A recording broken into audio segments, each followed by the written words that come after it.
80 साल का वजन कंधे पर लेकर चलने वाली कविताएं थोड़ी सी निश्चित रूप से जरा सी भिन्न होगी।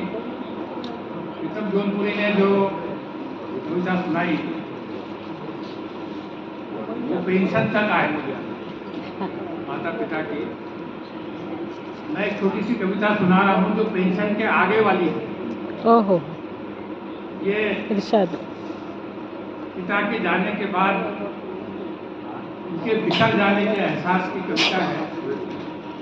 शीर्षक है बिखरे हुए पिता। द्विवेदी का ध्यान चाहूंगा। बिल्कुल।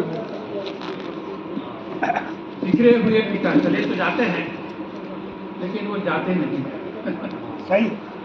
वो बिखर जाते हैं, कभी मुलाकात होते जाते हैं। तो बिखरे हुए पिता जहाँ हुआ करते थे वहाँ अब नहीं होते हैं। एक जगह घर में जहाँ बैठे थे, जहाँ हुआ करते थे वहाँ नहीं। जहाँ हुआ करते थे वहाँ नहीं होते हैं अब पिता।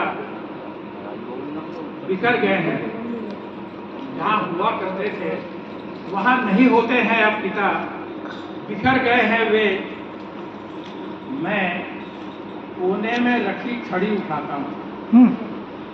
मैं कोने में रखी छड़ी उठाता हूँ। कोने में रखी छड़ी उठाता हूँ तो छू जाती है उनकी हथेली। क्या बात है, क्या बात है, क्या बात। कोने में रखी छड़ी उठाता हूँ तो छू जाती है उनकी हथेली। कोई तस्वीर पोंछता हूँ तो महसूसता हूँ उनकी सांसें। कोई तस्वीर पोंछता हूँ तो महसूसता हूँ उनकी सांसें। किताब में किसी पंक्ति से बतियाती मिल जाती हैं उनकी उंगलियां। क्या बात है, क्या बात। किताब में किसी पंक्ति से बतियाती मिल जाती है उनकी उंगलियां। जहाँ हुआ करते थे वहाँ अब नहीं होते हैं पिता। बिखर गए हैं वे। पिछवाड़े पड़ी टूटी कुर्सी को पुचकारते।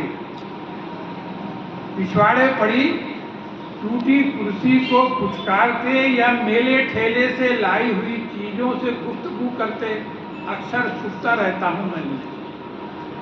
पिछवाड़े पड़ी टूटी कुर्सी को पुचकारते या मेले ठेले से लाई हुई चीजों से गुफ्तगू करते अक्सर सुनता रहता हूँ मैं उन्हें।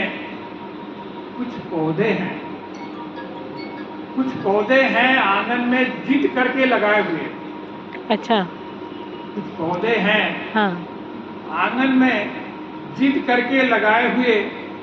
उनके पीले पत्ते हटाते या गोड़ाई करते दिख जाती है उनकी कांपती कलाइयाँ। जहाँ हुआ करते थे वहाँ अब नहीं होते हैं पिता। बिखर गए हैं वे। बिखर गए हैं वे।